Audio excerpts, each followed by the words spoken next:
CBS is The game's about to start. Yeah, the intro, not the full game. Copyright. And welcome back to the NFL Today. And now Amazon takes you out to the sights and sounds of the game between the Chargers and the Patriots. So let's take you out to Foxborough with our announcers, Spiro Ditas, Adam Archuleta, and Aditi Kikawala.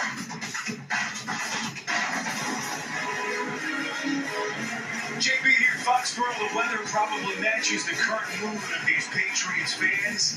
What has become a wayward season, but the weather conditions nasty here. Rain in the forecast for most of the afternoon. A little bit of wind. How do these two offenses navigate some of this inclement weather? As we welcome you to Gillette Stadium in Foxborough, Massachusetts, alongside Adam Archuleta, I'm Spiro Ditas. We'll hear from Aditi Kikawala in just a couple of minutes. Arch, here we go. Two teams that have really struggled. We know about New England, just 2-9. The Chargers, one of the most massively disappointing teams that we've seen when you consider the expectations before the year. Well, you're right. And really, when you look at the Chargers, it's disappointing because they just haven't found a way to make those critical plays at the end of games. For the Patriots, the disappointment is simple. It's the inconsistent quarterback play that really has kept this team behind. Yeah, one of the major reasons why this team is struggling through the worst 11-game start here in 30 years. It's been a revolving door at the quarterback situation. Mac Jones appears to be a broken quarterback at this point. Just the last couple of weeks, 2 more benchings. Bailey Zappi has gotten his opportunities, and today, Zappi gets his first chance to start this season. Spiro, it was clear after watching the first half of last week's game that Jones had lost all confidence in himself. Too many missed opportunities, and then the giveaways one more time. It's really hard to say what kind of quarterback Zappi is going to be. That for the first time, he has taken all the first-team starter reps and gets to start this year. You go back to last year, 2 starts, he played pretty good. Now, the good news is, Spiro, that if you look at their offense here of late, they've had a pretty strong running game. And Ramondre Stevenson really running the ball quite well. In his last 2 games, over 20 attempts. He has over 100 scrimmage yards in his last 3. So there is no doubt in this weather, the run game will be a feature.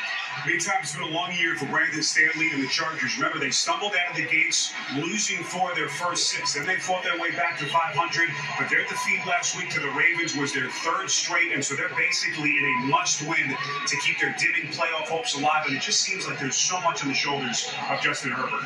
Well, the expectations are on the Chargers because of Justin Herbert, and he's had to carry this football team. Spiro, it seems like every single week at the end of the game, he has to put it on his shoulders and make the play. Sometimes he has, more often he hasn't. Now, he is down some of his best targets, but that hasn't stopped Keenan Allen of being the feature and the focal point of this offense.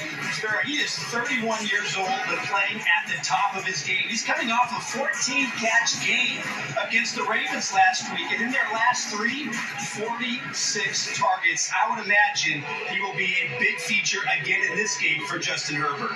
Allen has been incredible, as has Khalil Mack, one of the bold-faced names that Brandon Staley has had with his defense.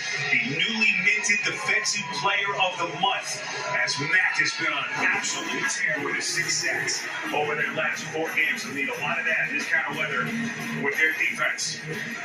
Patriots and Chargers ready to get it on here in Foxborough. The kick just around the corner. You're watching the NFL on CBS.